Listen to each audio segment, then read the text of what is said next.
And I think it's really nice then when people are racing and racing well, you're excited for them, but it's also encouraging for you, right? Best thing I can do now was like, okay, let's make sure I'm healthy, let's make sure I'm happy, let's get a good race at Champs, and then have some conversations about what do I need to do to guarantee this. You know, I don't want to go to Budapest if I'm not showing good form.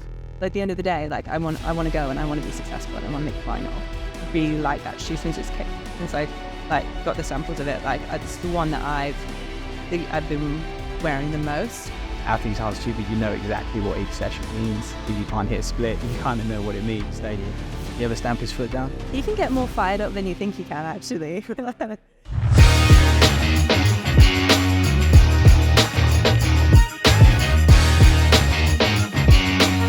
and welcome back to the Sunday Plodcast. I'm Ollie Lum, and as always, I'm joined by my co-host, Matt Seddon. Today we're doing our first VODcast ever, so exciting times for us, so hopefully you'll enjoy this content too. We're kindly joined by Amy-Eloise Markovc to chat through some of her workout that we filmed earlier and also some general catch-up on the podcast. Absolutely. I mean, Amy, we've seen you work out.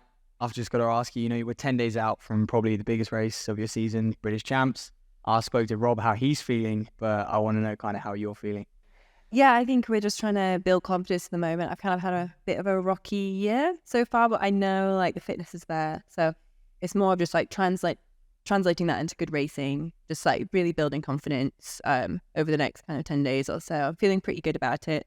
But yeah, it's more of just having to go out and execute the right race and kind of get the job done. But I'm excited. Obviously, I had pretty good races in Manchester the last couple of years. So it'd be nice to go back and try and just get it done again. Do you keep an eye on competitors this time of year? I mean, yeah, because you have to, right? It's part of the job, but also it's balancing that and not getting too much into comparison game. But yeah, obviously I need to key into who's racing and that sort of thing, because obviously it will influence my race plan. But yeah, on the end of the day, though, best thing I can do is just worry about myself and try and put myself where I need to be. I can't really control what anyone else does. Yeah. Yeah. And we'll get into kind of the specifics of the workout you did and the next sort of 10 days later on. But we just want to chat a bit about kind of the setup here, because obviously we've joined you in Loughborough. I think last time we spoke to you on the pod, you just moved in or you were about to move over here. So what's the kind of past, 6-9 months look like for you? How's it been settling in? Yeah, it's been good. I think last time I was on the podcast, I was in an empty house with no furniture. I think my computer was on a box, actually. But yeah, no, it's been good. We've settled in and everything. I was a bit last summer was difficult because I was kind of in this in-between phase where I was kind of staying with family and just hopping around and within holding camps and things. I didn't have a home yet, and I was kind of in between coaches, and there was a lot of champs going on, and it was just a bit stressful time. Whereas now I feel like I've got settled in, got a really good setup, got a good support system around me, got a great training group, great coaching, and like I said, it's just nice to feel settled in. So it's Loughborough's a great place to train, and I think it's a good place to surround yourself with the people that are going to make you better. And how's the coaching changed at all, or has it been a culture shock moving over for you, because you were obviously based in America, although you're British, based in America for a large part of your life as well. So coaching differences and any culture differences that you've been adapting to? I mean, not really in the culture differences front. I've spent a lot of time in the UK. But in terms of coaching, working with Rob Denmark now, and I felt like the things that I was missing before that I really needed to add in, he's really taken that on board. Really good communication. Really kind of focusing on that strength work as well. And I think it's really important to have a coach that I feel like I can really talk to him about anything, right? He really prioritizes your physical and mental health, and he's never going to ask you to do anything, that's going to compromise that for the sake of a few seconds. And so I think that's really important, is he's really knows that in the long term is if I'm happy and healthy, I'm going to run a lot quicker. So I think he's really good at kind of constructing training and things in order to protect that. Yeah, and Rob's obviously leading kind of everything from the coaching standpoint, but you've got so many training partners around you. Talk about them kind of specifically, who you're working out with, and what does sort of kind of the day-to-day training look like? Are you here every day, or are you kind of in the surrounding area? Yeah, so for track sessions right now, here quite a lot, Jules Day, that sort of thing. And then do a lot of runs from home and at other locations around as well, just to get some soft surface as well. In terms of the training group, like kind of core training group right now, with Millie Bryant, who's amazing. She's really good at, even though she's like more on the 1500 side, it's actually, she's really impressive at the longer reps, so she's really helped me there. And then we have Jessica Spilsbury, who's kind of up and coming. She's was at my session today. She was hopping in and out a little bit on some of the reps. She's really coming through, which is cool. And Sam Stabler as well. And that's kind of our core group, but we also have, we work with other people like Sam Harrison, for instance, is here quite a lot. And so we try and sync up sessions when we can and things. So there's a group of us that we kind of try and we work together, even if we have slightly different sessions. We try and just like make them sync up where we can. I mean, we certainly saw that today, and it looks like you might be forming a bit more of a kind of permanent group here as well. From when you moved over, it's just kind of self and Rob, and obviously, you know, Melissa was coming back from injury, but now a bit of a group forming. Do you hope it's going to continue to grow and get bigger, or do you kind of like the numbers there? I mean, I'm a more the merrier type of person. Like, I think the more people that we have encouraging each other and helping each other through sessions is great, because at the end of the day, you know, we're not all going to feel good on the right day, on the same day, right? One of us is bound to be having a day where we just need a little bit more help, right? And I think, I always think as long as the atmosphere is good and we're able to like help each other through, more the merrier. But it seems like there's a nice group forming, and obviously it's a bit different each day. I personally, I really like working with other people. I know there's some people that really like to like churn sessions out alone and just focus on what they're doing and not compare to other people and things. But for me, like, I find it so helpful to have that company out on the track, even if we have totally different sessions. Like, I find it so helpful just have that kind of solidarity and like, okay, we're going to make ourselves hurt today, even if we're not actually doing it together. But yeah, it's so helpful, and I think it's really nice then when people are racing and racing well. It's you're excited for them, but it's also encouraging for you, right? Like, if I go and see my training partners out there like crushing races, I'm like, okay, yeah, like I haven't raced yet, but like I know I must be in a good place fitness wise if they're able to go and do that. Like, I think the encouragement goes both ways. Yeah, I guess that's some of the positives of being kind of around everyone at Loughborough. But one thing we wanted to ask, are there any drawbacks with that sometimes? I guess because there's so many athletes and there's so many kind of high performing athletes, is it sometimes an issue, or maybe not an issue, but is there kind of a lot of pressure kind of in this environment? No, I mean, I think some people struggle in the Loughborough bubble. I live outside of the bubble, so I think that helps. Not living in Loughborough itself. But I think for me, it's a nice change, because before and in a lot of my previous setup, I go to the track and it would just be like our little endurance group and that's it. Whereas it's really nice coming to High Pack and then you get to see your friends at other events, and it's a lot more like social, and I think there's a bit more balance there. So I personally really like that there's like, a lot more people. So I mean, I don't really see that as a drawback. But obviously I haven't been here a full year yet, or just about a full year, so we'll see. Well, there you are, fellow students potentially coming to Loughborough. There's no drawbacks here. I'm sure they'd be delighted. Look, let's talk about the brand On, because, you signed with them, a really exciting brand. You've done 3 competitions with them, or, through the summer, Highgate, Vienna and Paris. So, talk about how they've kind of broken into the elite side of the sport.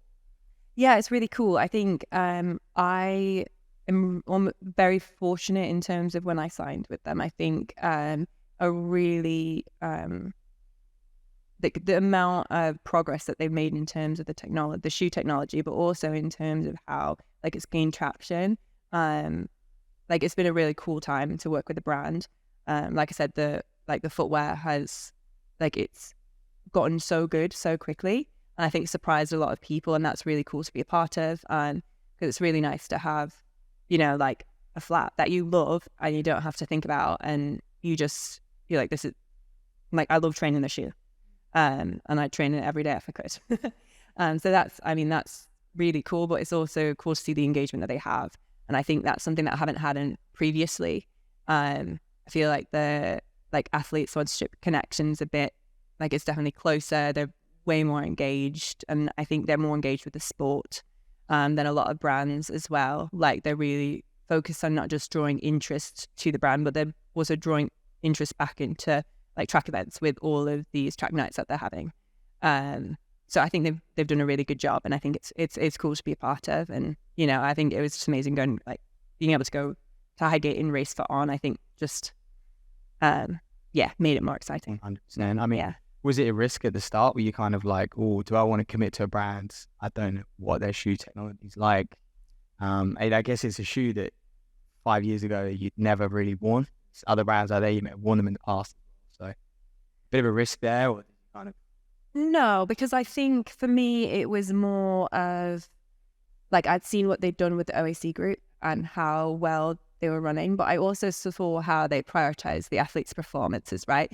Before they have a great cloud spike right now, like it's great, but before that they weren't forcing the athletes to race in a shoe that was subpar because they hadn't quite got it there yet. And I think even that showed kind of a level of prioritizing that, like the athlete, and knowing that if the athlete races well, that's going to be the best thing for the brand.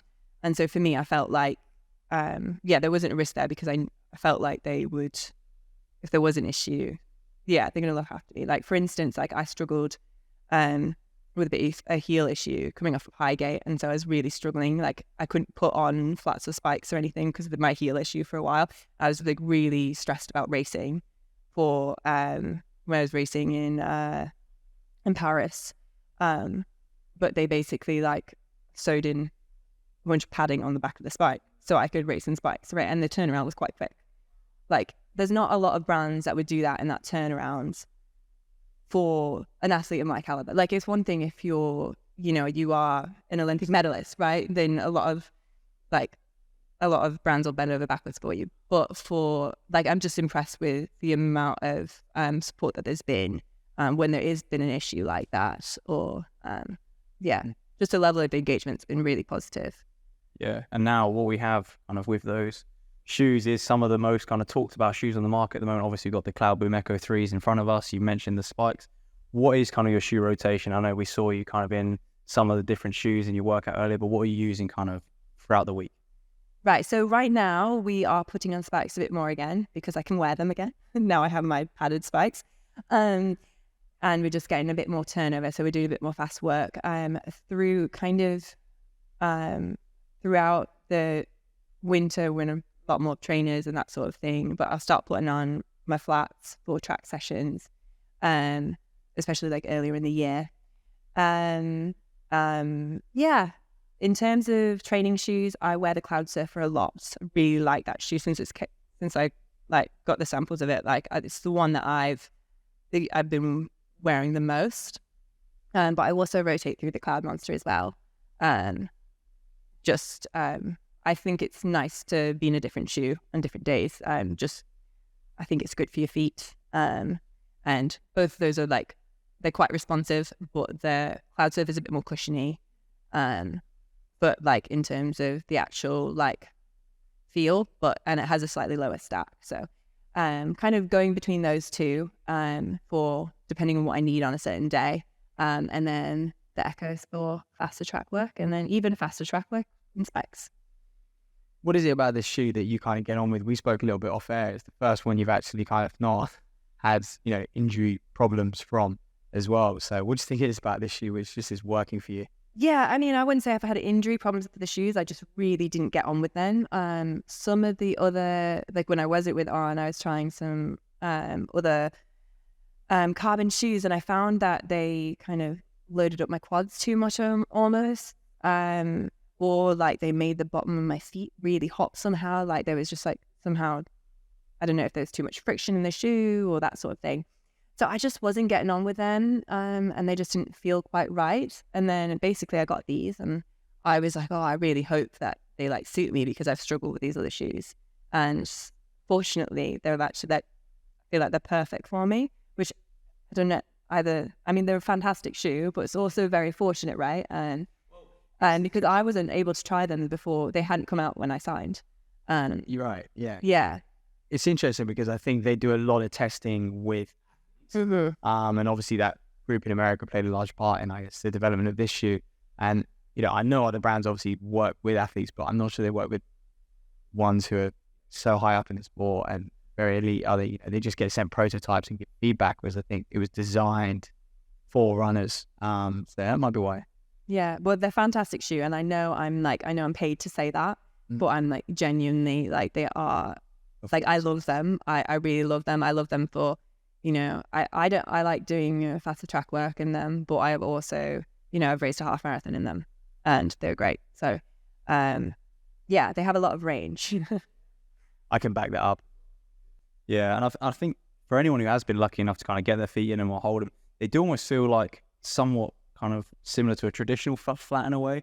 They don't feel so bulky that it feels kind of obtrusive in your running, but you're getting all the kind of foam and plate. They're also not as unstable. You don't know, there's some other brands that have a shoe that's kind of feels a bit more unstable. Like I don't find that with this shoe. But yeah, like I said, it's personal preference, but it's like, it feels so responsive, and it's held up really well. I find like a pair will last me quite a long time as well. So there's a few running topics that we can maybe talk about now. One of them I kind of mentioned you before, and it's the races and the way the sport's kind of evolving. And, you know, there's 5,000 meters in the Diamond League, and there's a very few throughout the rest of the summer as well. And if they all come at once, you know, and then it's hard to pick up a race. So what are kind of your plans post-British Champs, post-rest of the season, if you could think that far ahead? But, yeah, talk about the race dilemma. Maybe explain that to the listeners a little bit. This summer. Yeah, so it's been difficult, right? So I went to Paris trying to hit a fast 5K, and it didn't go to plan. Wasn't feeling myself. Really, like, I was feeling off the back of Highgate as well, 10K as well. So. Yeah. Like, I don't know if, like, I was a bit unwell and was dealing with a heel issue, and I just had lots of things going on, some things I need to sort, right? But then I reached this dilemma of like, oh, there's no more 5Ks. So I tried to hit another one the following week, which turned out to be the bad decision for me, but also wasn't the race that I thought I was going to. Yeah, so it was like, it made the decision of like, oh, I jumped in too quick, right? Because there was no other options. So it's been a difficult year in that sense, just because there's not that many women's 5Ks. And as you said, when, you know, there's just not that many before champs. Obviously there's going to be a couple after. But at this point, we just decided, hey, let's just, you know, reset completely and just focus on British champs, not race before. So that's like goal right now. Hope to execute the race I need to there, and then kind of take it from there based on like how that goes. I think there's maybe a couple races I might be eyeing after that. Obviously it depends on what race you get into as well.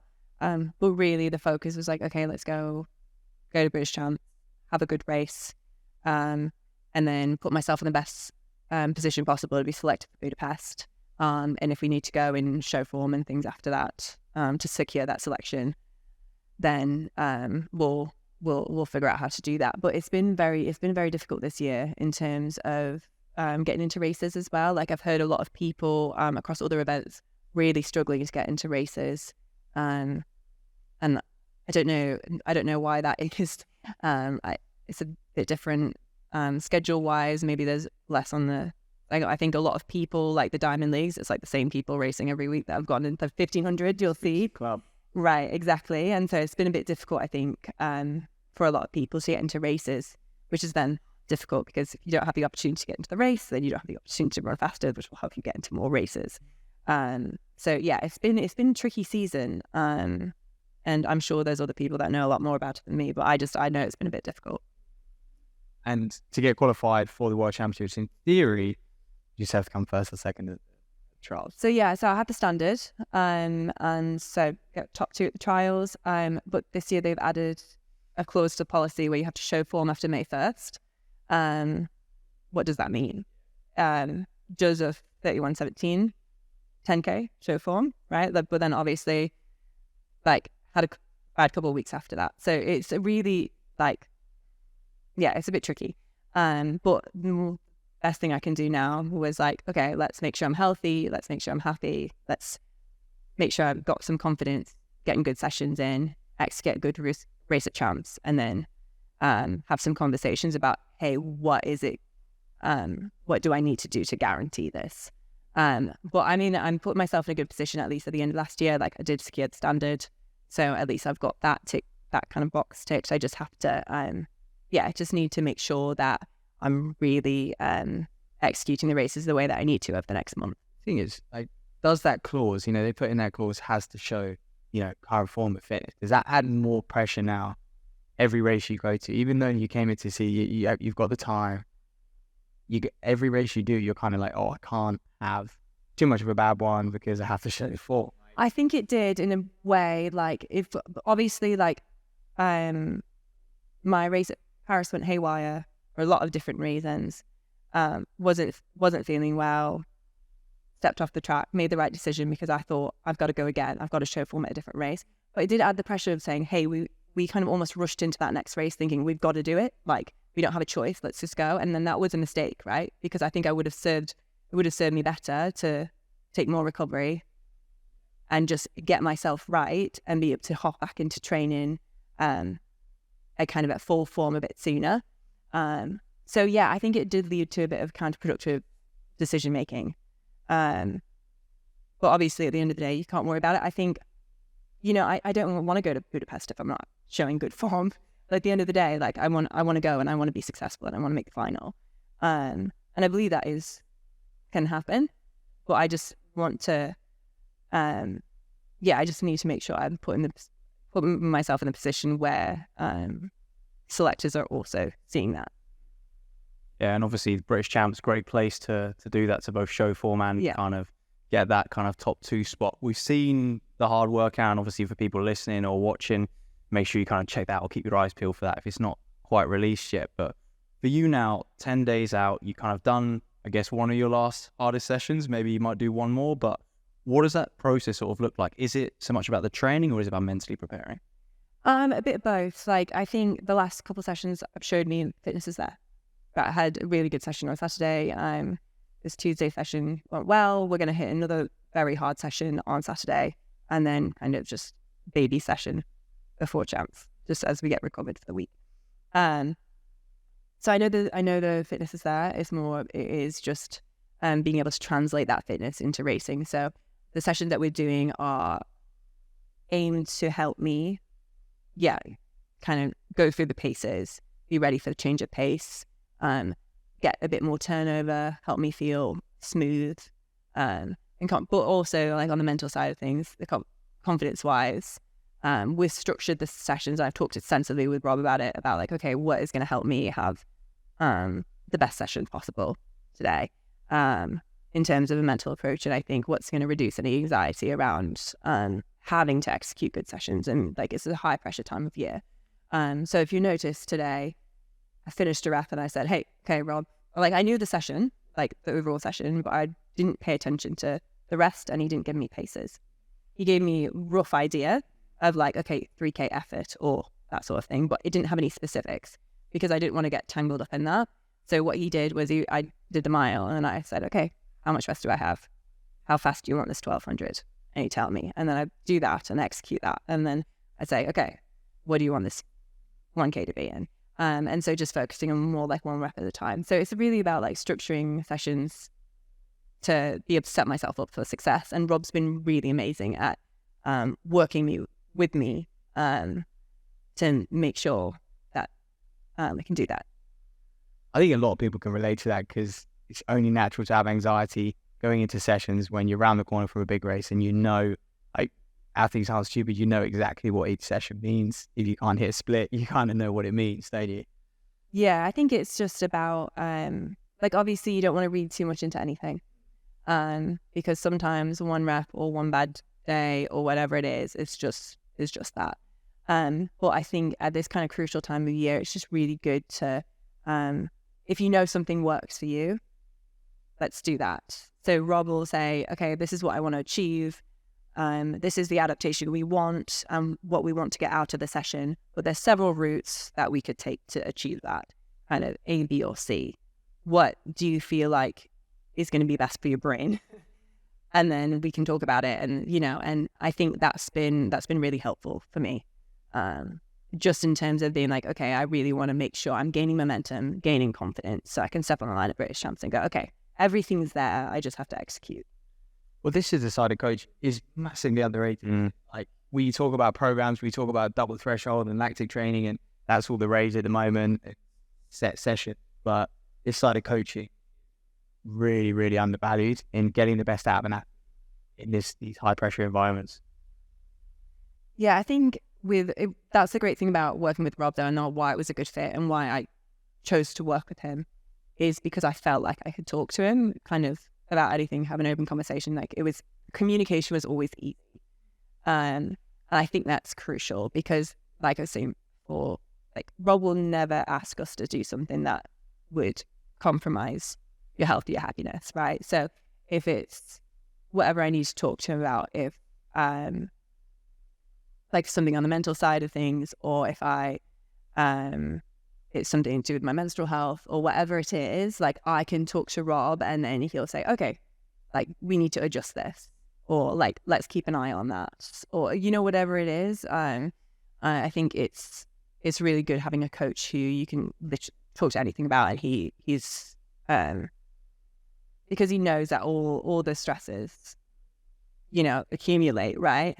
And then they'll impact training. So it's just like, yeah, he's always, obviously he's doing everything he can to help me be as successful as I can be this season. But he's also, I think, very long-term oriented and saying, okay, well, we also want you to be happy and healthy next year. So what can we do to make that happen? You ever stamp his foot down? He can get more fired up than you think he can, actually. Well, it sounds like you're in a great place kind of 10 days out, and we wish you all the best with the champs. But first, we got the real importance, the quickfire questions on the Sunday Plodcast. So hopefully we'll try and rattle through these, but we did mention off air that quickfires often don't end that way. No, not good at quickfire. So we'll just get started with some easy ones, I hope anyway. Morning or evening training? Morning. Favorite place to train? Oh. That's really difficult. I really did like Kenya this year. Okay. Going there in January, yeah. Current song on repeat on your playlist? Oh. Sounds weird. Miracle Love by Matt Corby. Was that a running song, or is that your... No, it's very chill. Very chill.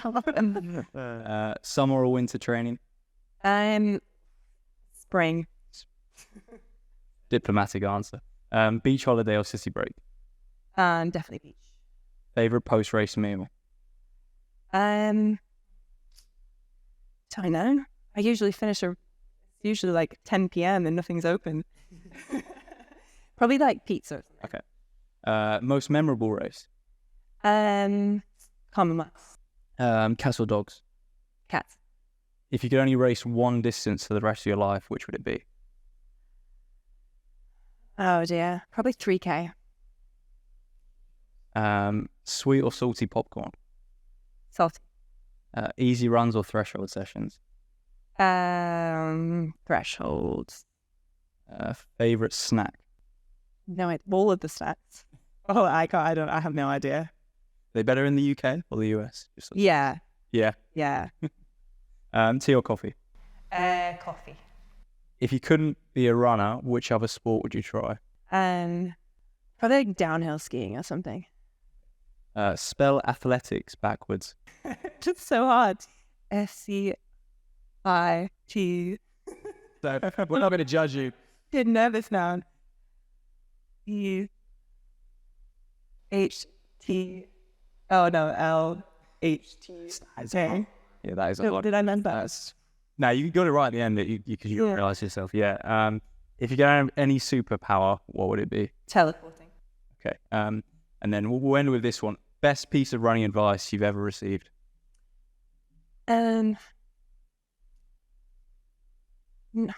Just to keep enjoying it. Like, I feel like when you're not enjoying it, it's like, what's the point?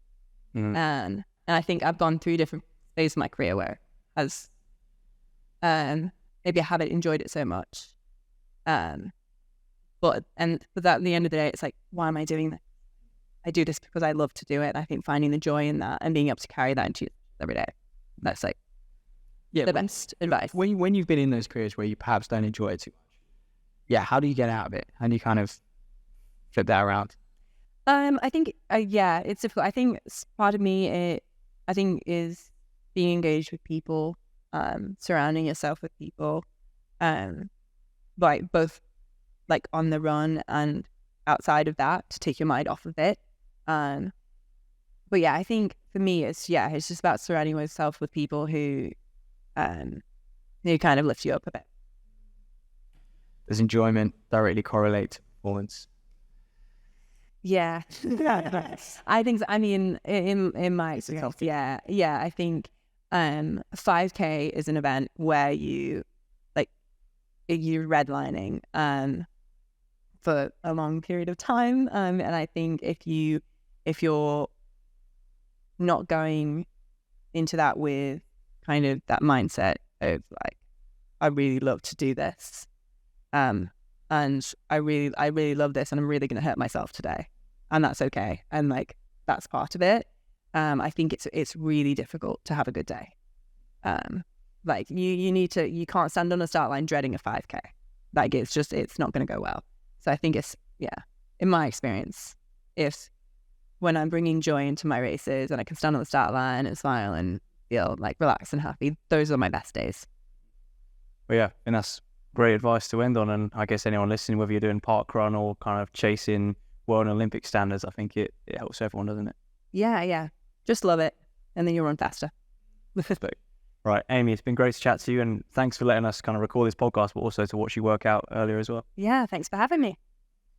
Okay, thanks very much for watching our first VODcast. We hope you enjoyed this episode, and hopefully we'll be able to bring you more content like this very soon. Obviously, massive thanks to Amy for joining us, and also the on-range, as we spoke about kind of throughout the episode, is available now on SportsShoes.com. Make sure you like, comment, subscribe, and then click that notification bell.